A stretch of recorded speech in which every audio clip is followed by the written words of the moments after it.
Um, all right, try one more time.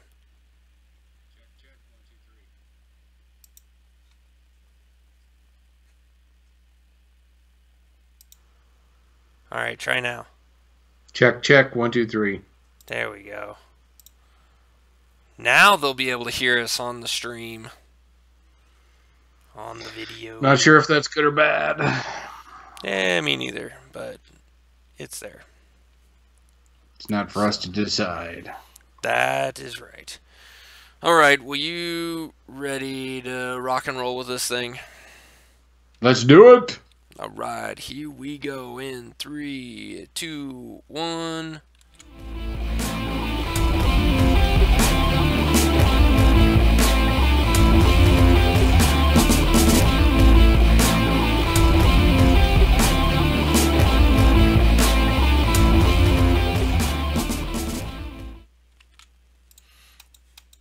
Welcome, everybody, to Geekvice, episode 221, proving any vice with enough geek can become a virtue. My name's Morph, that man's Kip. Good evening, Kip. Good evening. We are back for another episode of Geekvice. We have some, well, let's see, announcements. What announcements do we have? Comic Today Con. is the wife and I's 14th wedding anniversary. Ooh, nice. Congratulations. Thank you. You said 14th, right? Yep. My 14th is coming up next week. Wow. We only got married a week apart, huh? Yeah. Yeah. I think we had probably talked about that once before, but I forget. So, Yeah, it sounds familiar anyway. yeah. But oh shit, and I don't have any water either. Oh well. Well, you're just having all sorts of technical difficulties. Dude, I am having all kinds of problems. This week has just been crazy. I've been busy with all kinds of stuff.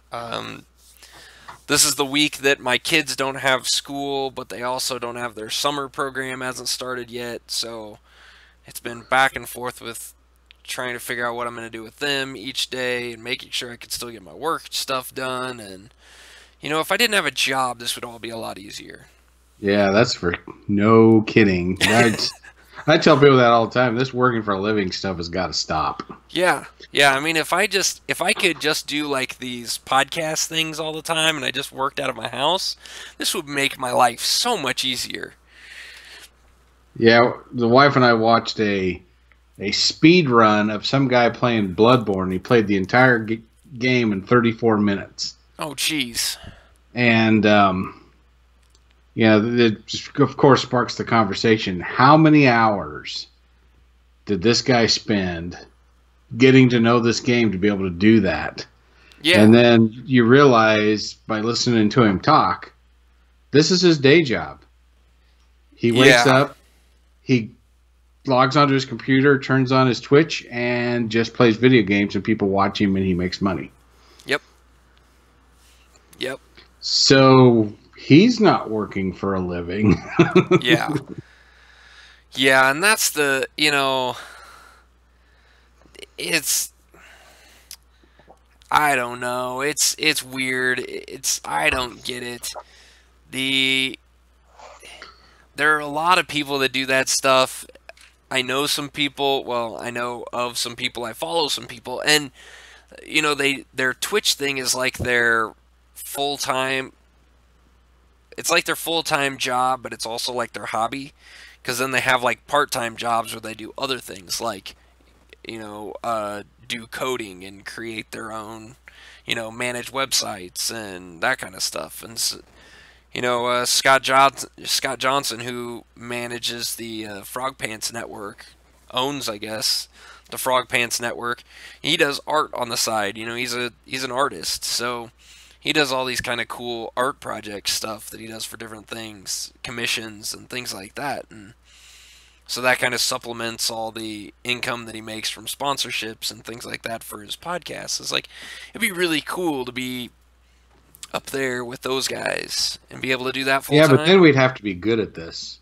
Well, and I think that's, yeah, that's exactly it. We'd have to be good at this in order to be able to do that. And, yeah, we're only like mediocre. But hey, On a good day. what are you gonna do? We still have fun doing it, Exactly. and in my opinion, that's really all that matters. As long as we are having fun doing this, then we're good.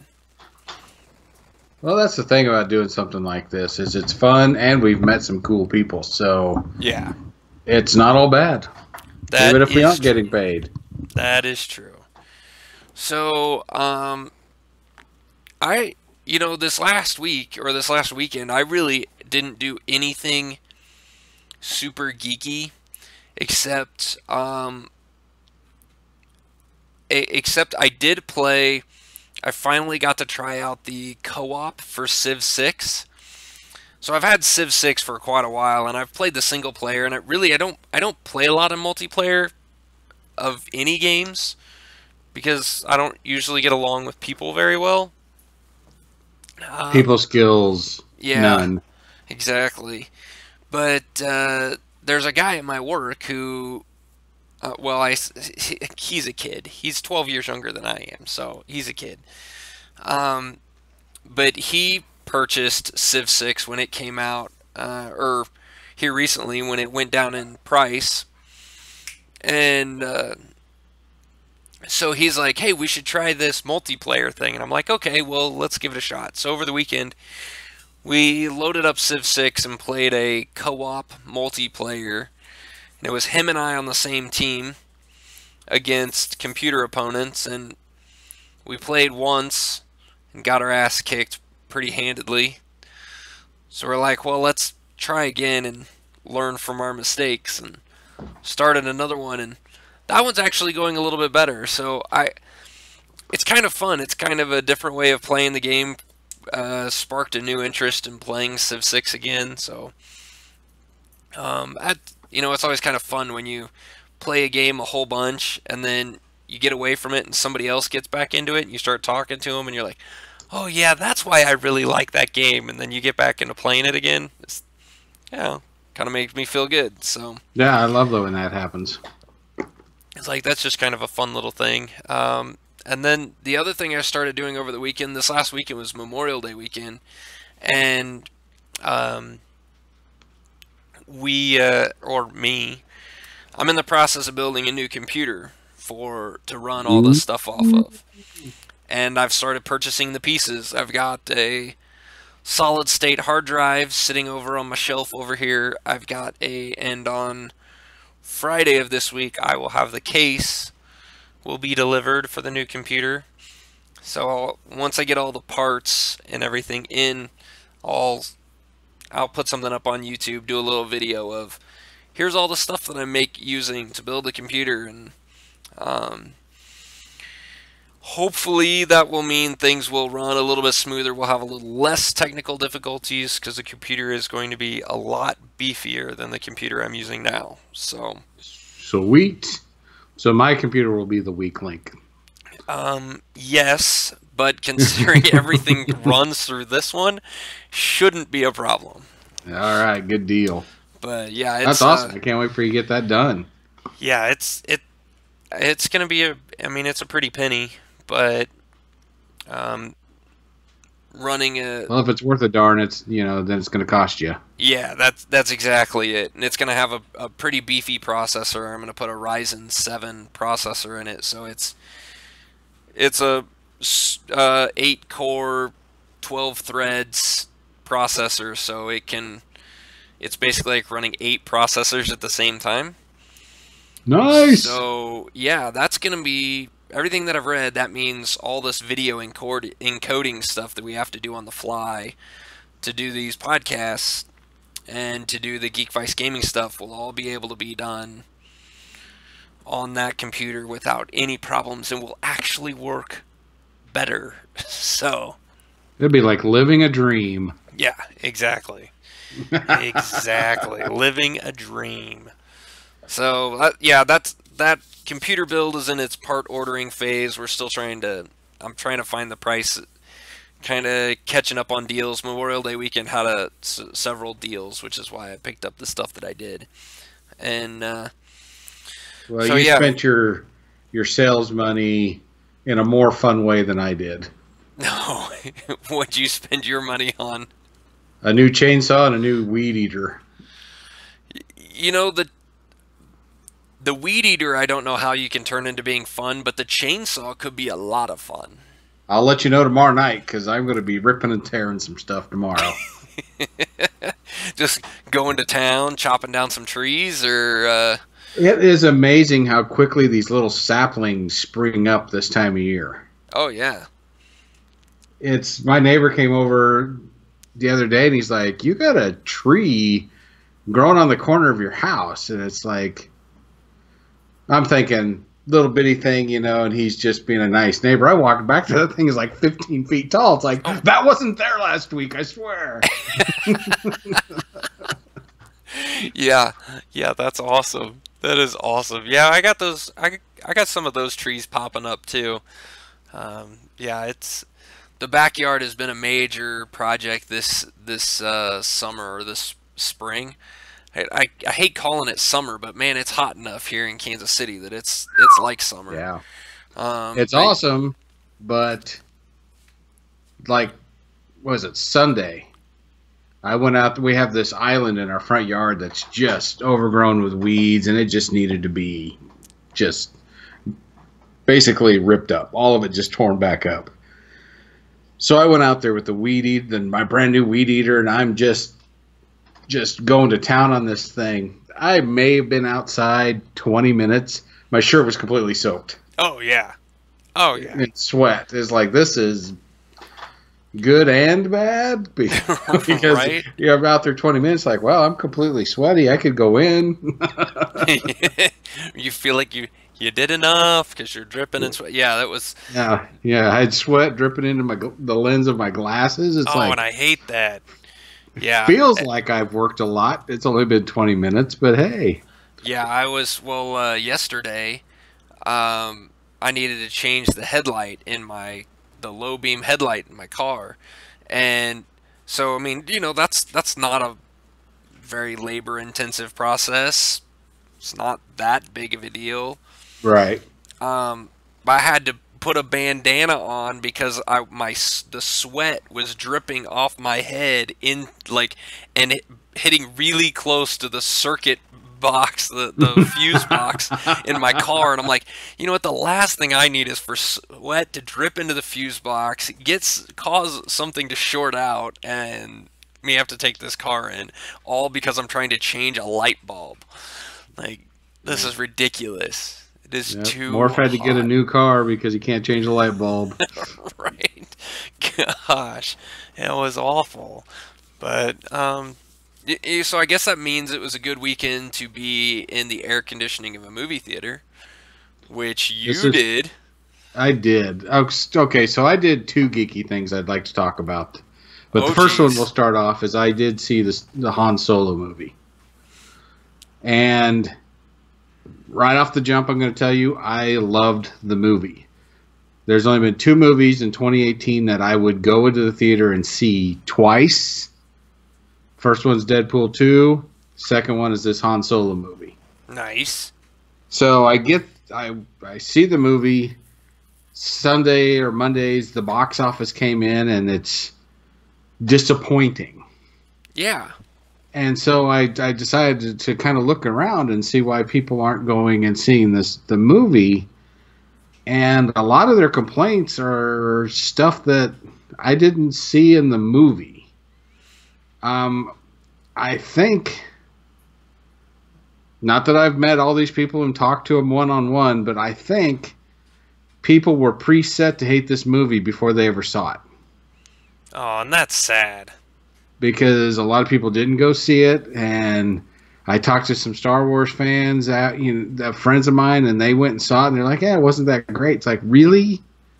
I thought it was fantastic. And I'll be completely honest, the trailer for this movie made it look like the main character was boring. Didn't it? That is true. It made him look like he had the personality of oatmeal. Yeah. But he's not that way in the movie. In fact, he's pretty good in the movie. In no way am I going to kind confuse him with Harrison Ford, but I thought he did a really good job of playing Han Solo. And the reason I say that is they decided to play Han Solo as the pre-jaded Han Solo, the wide-eyed kid that still has optimism, still thinks he's going to be the greatest pilot in the galaxy, and and all this stuff, and he played that perfectly. He played it as that wide-eyed kid who has not been kicked in the nuts enough yet to become jaded. So I thought his first name is Alden, or however you say that. Right. I thought he was great. I thought coming into the movie that Donald Glover was going to steal the movie, because you heard about how great his Lando Calrissian was. I'm like, well, it's just a given. He's just going to chew up all the scenery, and he's going to be the greatest thing in the movie. Granted, he was great, but I don't feel like he stole the movie. I felt like everybody else held up against his high standard. I mean, Woody Harrelson was fantastic. Thandie Newton, as much as she was on the screen, was really good. Emilia Clarke from Game of Thrones is always good. Paul Bettany, gotta love Paul Bettany. Oh yeah, he's always good. He makes a really good bad guy, and he was a great bad guy. And I don't know, I felt like all the pieces worked. I didn't feel like the story was a derivative, and I didn't feel like they took the easy way out on filling the plot holes in Han Solo's backstory. I don't know. I felt like they went, what would have gotten Han Solo to where he was in Episode 4, and came up with a pretty cohesive story, I thought. So, if you're on the fence about this, go see this damn movie. It's worth the price of admission. In fact, we're talking about maybe tomorrow night, since tomorrow is my Friday, after I get done with yard work and stuff, showering up and go and see the movie again. Yeah. Because our weekend is packed, but we have tomorrow night or Friday night to squeeze in a movie, and we may just do that. I don't know. I'm disappointed in fans' reaction, because I think they were just preset to hate it. Well, and so I went and looked, when we decided we were going to talk about this, I went and kind of looked up. I tried to go look at like critics' reviews and things like that, and because I wanted to see where the problem was coming from. There's two levels or two different areas where you can get the hate that can cause the box office to not do as well. And one of them is the national pundits, the movie critics that are usually just stupid assholes.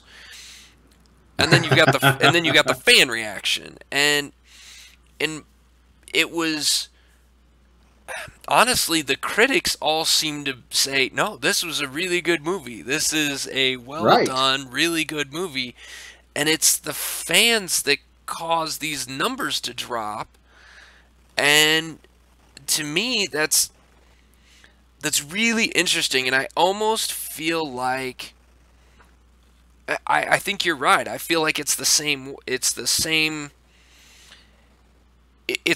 argument now after the movie came out that was before the movie came out, which was, well, it's not Harrison Ford playing Han Solo, so he can't be any good.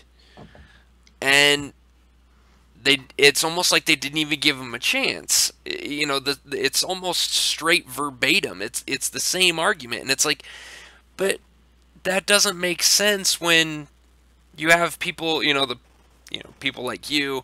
My neighbor's has already gone and seen it, and I was talking to him this weekend about it, and he said, no, it was really good. You did a good job. Like, it, sure, it wasn't Harrison Ford, but it was still a really well done Han Solo. And, I don't understand how that's,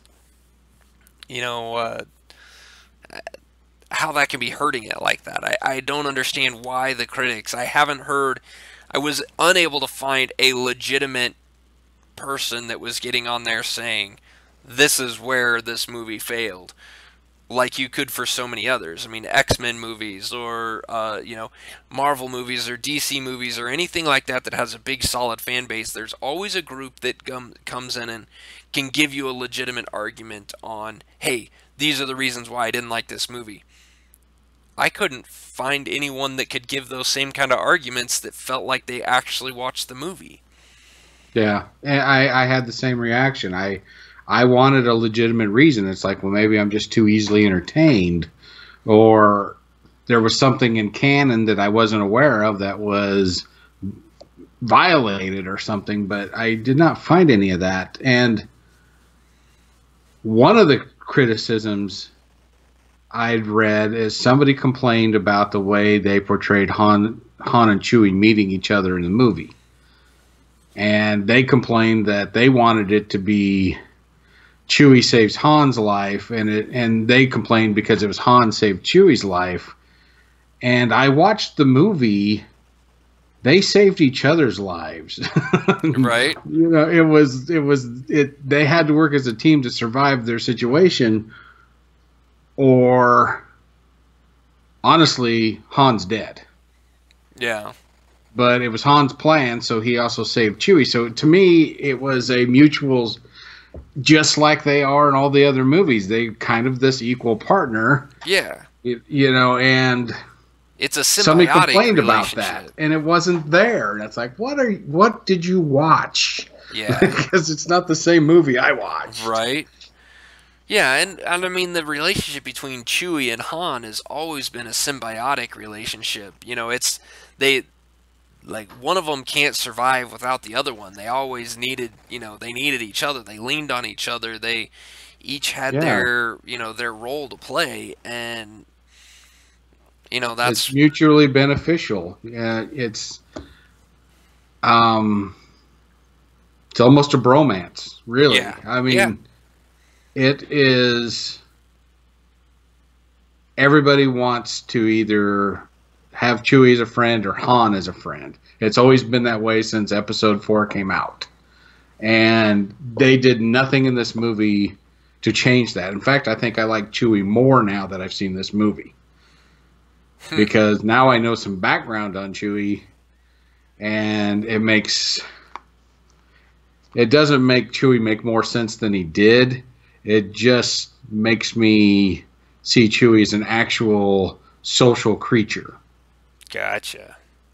He actually came from somewhere. He just didn't materialize to be Han Solo's co-pilot.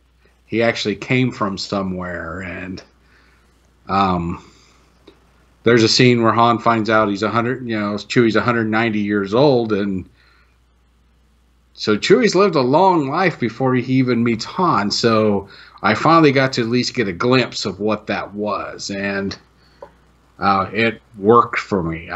Like I said, I have more, I guess, respect for Chewie than I did, before this movie. So I don't know what they were complaining about there. And then another complaint was, you got some hints into Han's background from the other movies, and they just took the easy way out to fill in those gaps. And again, I don't know what the hell they were expecting, because I felt like the story worked. If you think about Han in Episode 4, what do you have? You have a guy that was willing to take Luke and Obi-Wan somewhere only because he was getting paid. He was willing to go through all of this stuff because he thought there was going to be a huge reward at the end. And then what ultimately ends up happening is he comes back and helps them win the day. So the long and short of it is, Han wants to be a bad guy, but inside he really is truly a good guy. Yeah. And that comes out in this Solo movie. That's awesome.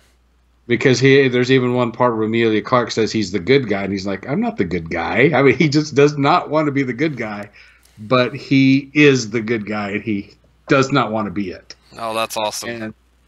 And to me, they played the whole movie with that theme.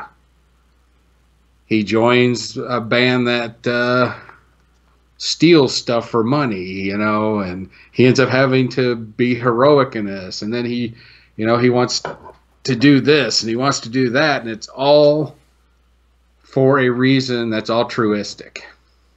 Gotcha. But he sees himself as this renegade, smuggler, blah, blah, blah, when really he's just this lovelorn kid who wants to get his girlfriend back. Nice. And then he ends up joining something that's bigger than himself at the end. And then he's like, well, I'm not the good guy, and we're going to go off and do this. And that's how the movie ends. But you know the rebellion's going to suck him right back in, and he's going to be a good guy. And I thought that theme ran perfectly through this movie. So taking the easy way out is not something I saw happen in this movie. They put some thought into how Han Solo would get to where he is. I've already said that once, but not just, oh, he's going to run a few scams, he's going to do this, he's going to do that, and ta-da, Han Solo. There was this underlying good guy, even when he was doing bad stuff, and to me, that's Han Solo. That's and awesome. They nailed it. That is good. So yeah, you got to see this movie, buddy. Yeah, I need to go see this one. This sounds really good. I might have to take Reese and go see this movie. So. Yeah, it's a good movie for kids. It's not. I don't think there's anything in there that you wouldn't want your 7 or 8 year old to see. Yeah. So I think it's good. Cool. For that. Sounds good to me. So you said that was one thing you did. What was the other thing you did? Well, normally a group of us get together on Friday afternoon and board game. Oh, yeah. Because of scheduling conflicts, mostly because holiday weekend, we did not play on Friday. Oh. So I think it was Monday. It was Monday. Wife was watching some show on Hulu or something, and it was kind of this millennial teenager kind of feel to it. It's like, I don't really want to watch that. So I pulled out Scythe and actually played the solo version of Scythe.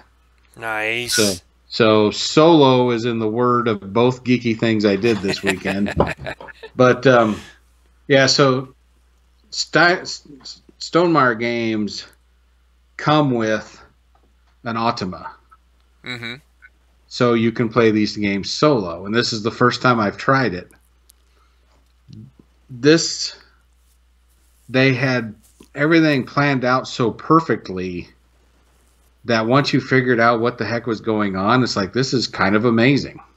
Yeah. I got my butt handed to me, mostly because there's an Automa card you flip over for the game's turn, and there's like there could be a row of things at the top.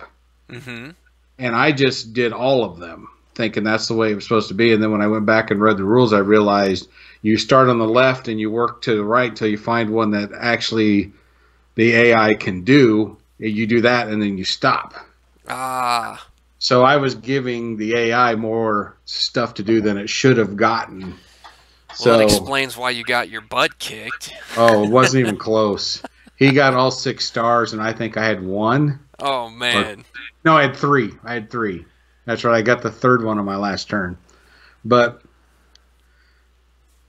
you flip the card over, the Automa card over, and then it has all the symbology.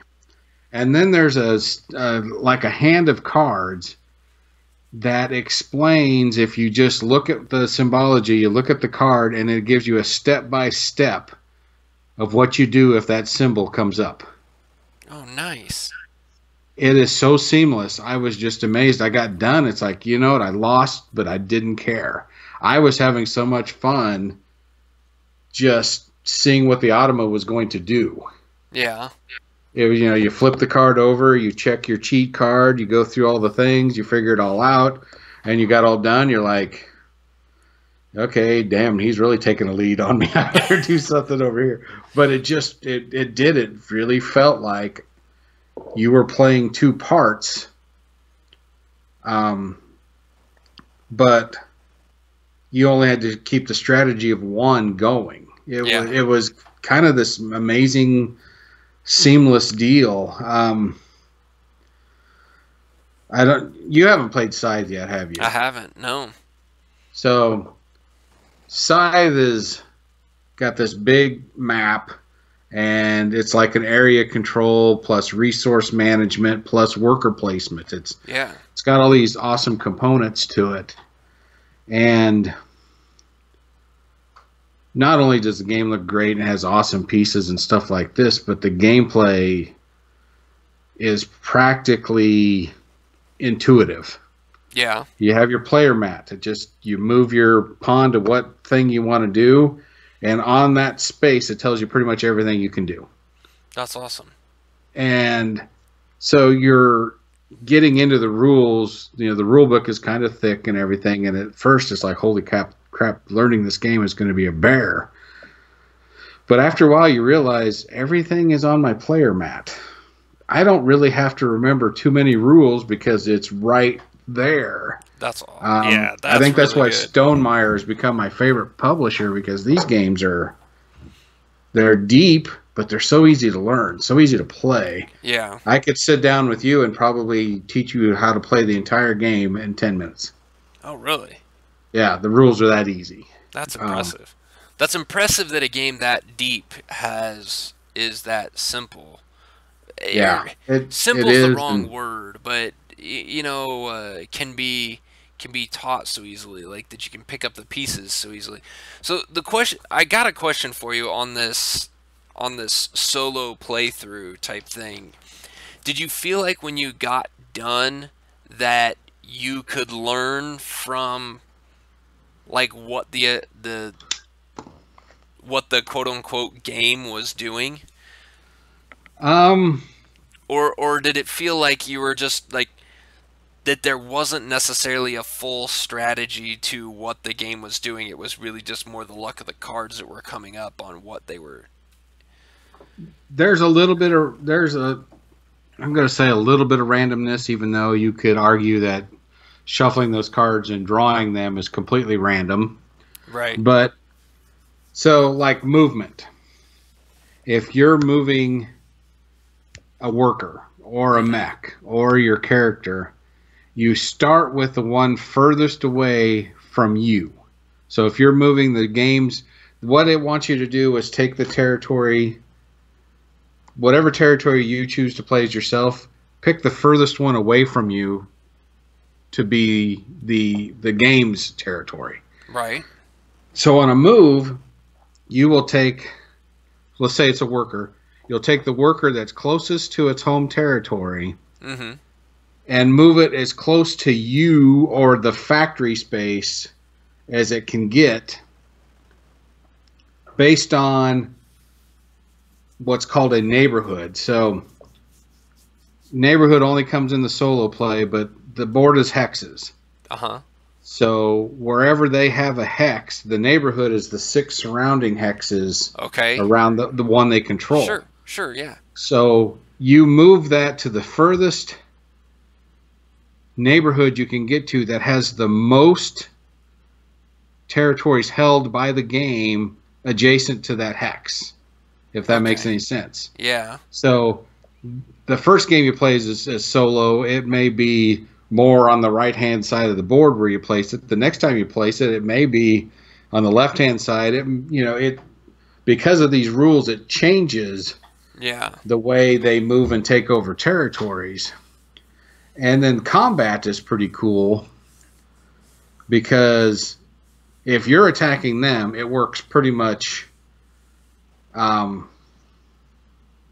guess you'd say the same as if you were attacking somebody else, except for you flip over the next card on the automa and you turn it sideways, and on the side of the card has these different rules for combat. Like if he's got so much power, this is how many. So when you in combat, there's a dial that goes from 0 to 7, and there's a power track, and you can earn combat power as the game goes on. Well, you can also spend that combat power in combat, up to 7 of them. Okay. So you look at the card and it says if it's got 0 to 4 power, spend this many. If it's got 4 to 10, spend this many. Or and then Gotcha. 10 plus spends 7 or whatever it is.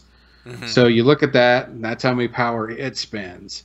And then it will tell you how many power cards go with it. So there's a group of battle cards that you can pick that have a numeric value. And the game earns them as it goes, and you just randomly take those and add it to its attack. And then, of course, then you set theirs up after you've set yours up. So you have no idea what their attack is going to be. So you set yours up. Gotcha. And you're trying to be as conservative as possible, but make sure you win. And then you compare and see who won. So that kind of works the same way it would in a game when you attack somebody. You have no idea what they're going to put on you until after you've revealed. When it attacks, the attack part is the same, but before it can attack, there is actually, you have to draw the right card for one, and then it'll have a condition. If it may say it has to have at least a power of 8 or it doesn't attack. So you may draw a card that has him attack, and he's only got 7 power and he needs 8. It's like, well, he's not attacking this round. What's the next thing he can do? Gotcha. So but another time in the game, you shuffle these cards back up. There's only 19 of them, 19 of them. You shuffle back up and you go through the deck again. The next time you draw that card, he may have 14 power and the fight is on. So, right. Okay. I just think I learned more about how to play the game by doing the automa than I have playing with people. And that's kind of what, that's kind of what I was hoping for, because to me that's something with one of the problems with some of the like real complicated or easy to learn but hard to master games like that is you need more playthroughs in order to be able to really learn from them. And if they don't have a single player component, if they don't have a solo campaign that you can run to where you can play through it and kind of learn some of the mechanics and learn how things work, it makes it really hard to get enough playthroughs in order for you to really feel like you're getting good at that game. Right. But if some games, they have a solo part to it, but when you play through it, you're like, well, I'm not really learning anything because it's all just completely and utterly random and doesn't really help you. It's that luck of the draw type thing, or right. It's like I'm trying to play Risk by yourself. All it is rolling dice. So playing by yourself really isn't. Yeah, and you've got strategy that you're working against yourself with. Yeah. Yeah. Most games, like you just pointed to, if you want to play it solo, you usually have to play it as a 2-player game and play both pieces. Yeah.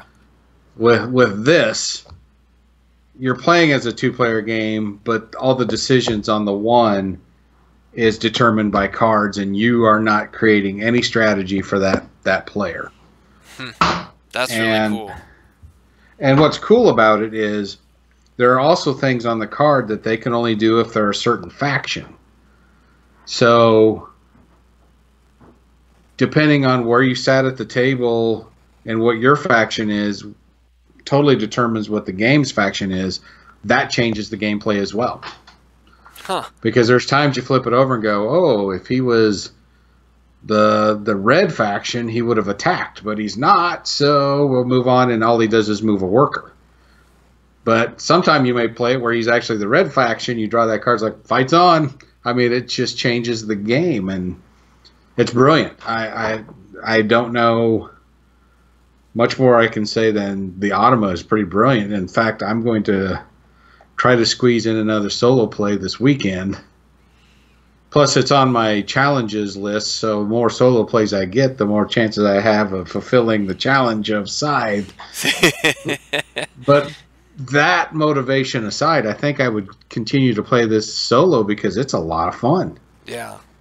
It is almost video game-ish how much fun it is to play by yourself. And that's really cool. Like that really has me intrigued, and I mean that game was already on my that game is already on my wish list. But I think that might have just moved it to the top of the wish list because you know just being able to sit down and play a game, after all the kids have gone to bed and my wife's gone to bed, it's like it'd be kind of fun to play that. That would be really cool. Really It's cool. a very good game, and sometime if you make it to gaming day, we'll pull out my copy and I'll let you play. Yeah. It's one of my favorite games. It cost me the base game cost me I think $90. It's not a cheap game. Right. And then I have all the expansions, including the extended board because there's a lot of pieces. The board is two-sided. Mm-hmm. One side is the complete board. The other side is 3/4 of a complete board, and you could buy this extra piece to make that 3/4 of a board a full board. So now it's bigger. Oh, geez. So all the minis and stuff fit on all the spaces. I mean, they thought of everything with that game. It's worth the price of admission. That's awesome. That is awesome. Oh man, gosh, that just sounds so cool. So, so you brought up your challenge. How is that going? Sad. It's very sad. Let me see. Let me pull the thing up here. So, I only signed up to play 5 games 10 times each, so 50 plays Yeah. for an entire year. We're getting really close to half the year being over. Yeah. So I should be somewhere around 25 plays. Yeah. I have 17. Well, that's not terrible. That's not, I mean, no, that makes it, yes, that makes it really hard to be able to hit your goal, but, considering how little you'd played before, that's 17 more plays of those games than you probably would have gotten. Yeah. So. Yep. So I've changed my list a little bit. Now it's Mysterium, Quantum, Scythe, Shadows over Camelot, and Viticulture. And Mysterium and Shadows over the Camelot, I have 4 plays each. The other 3, only 3 plays each. Gotcha. Jason's challenge, we've actually finished one of his games. We actually got 10 plays on it. So he was smarter. He picked a few games that are like the ones that take half an hour to an hour. Right. So they get to the table more. Mine are all at least an hour. Yeah. So they don't get to the table as quite as often. But if I don't finish 50 plays, I'm not going to be too upset. I picked these games because I wanted to get multiple plays of them to see how my feelings and my understanding of the game goes the more I play it. Yeah. You just have those games. I'm sure you Oh, yeah. have those as well that you've played where you get done and you're like, that was pretty good, but I'd like to play it more so I could get the strategy down. I picked these games for that reason. Yeah.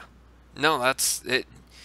Well, it's just like what I had said before. There are games like that where you need to play them a bunch to really understand them, and you don't get the nuances and the little tips and tricks from reading the rule book. You have to play them in order to get those, and it requires multiple playthroughs. So I get you.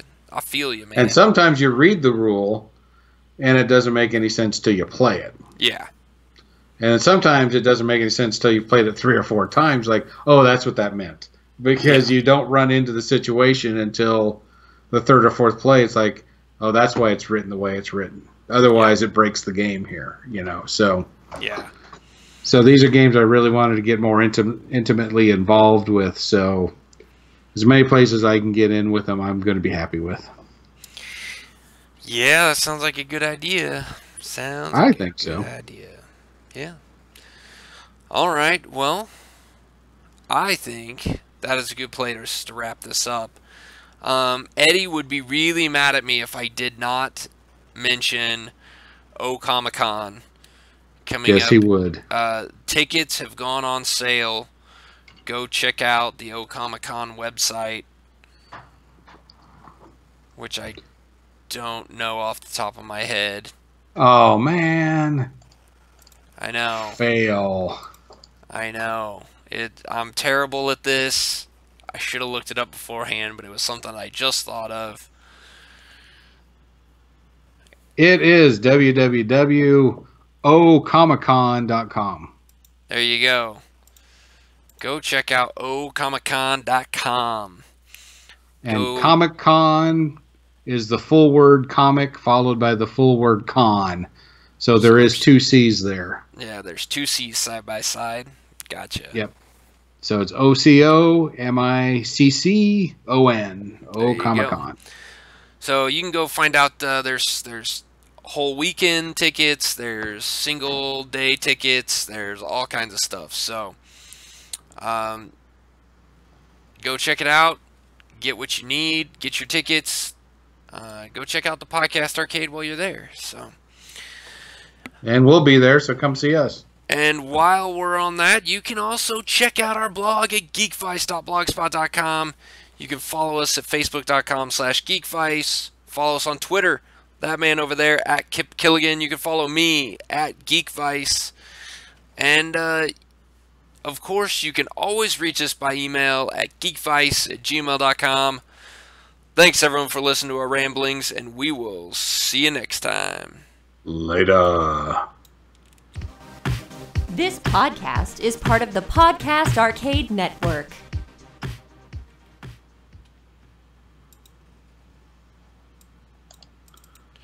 So quiet.